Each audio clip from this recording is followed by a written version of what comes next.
je suis très heureux d'avoir été invité, je suis très heureux que ce débat s'ouvre, je suis très heureux que les acteurs du droit qui sont en formation dans l'université centrale s'y intéressent, parce que c'est aussi leur avenir qui est en train de se bâtir.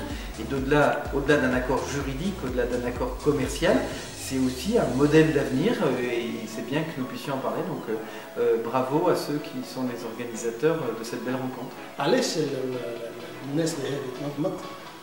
في علاقة بالمشاورات اللي بدأت توا شهر، المفاوضات هي مع الاتحاد الأوروبي لتوسيع منطقة التبادل الحر بين تونس والاتحاد الأوروبي اللي هي بدأت انطلقت عام 95.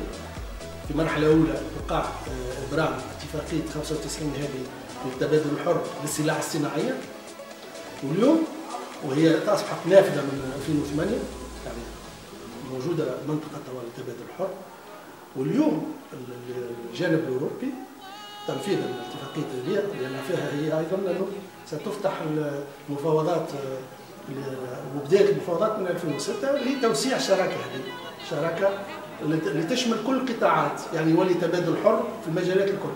Je crois que grâce à cet accord, on va parler de la Tunisie, puis ensuite ça va forcer à rapprocher des législations, des modèles économiques, à favoriser les investissements des Européens en Tunisie. Alors évidemment, certains peuvent dire que ça va être des concurrents qui peuvent venir, mais cette concurrence, c'est aussi de la création d'activités, de la création d'emplois, de la création de richesses, et puis ça permettra aussi, et il y en a, et j'en ai rencontré, à des entreprises tunisiennes de pouvoir s'ouvrir plus sur les marchés européens. La clé du monde qui vient, c'est l'Europe plus l'Afrique. C'est l'addition des forces de l'Europe plus l'Afrique. Et si l'Europe et l'Afrique travaillent ensemble, font ce que moi j'appelle de la co-croissance, eh bien le centre du monde, qui est aujourd'hui en Asie, reviendra entre l'Europe et l'Afrique. Et dans ce cadre-là, l'accord entre l'Union européenne et la Tunisie est un pas et une étape qui me semble être très importante.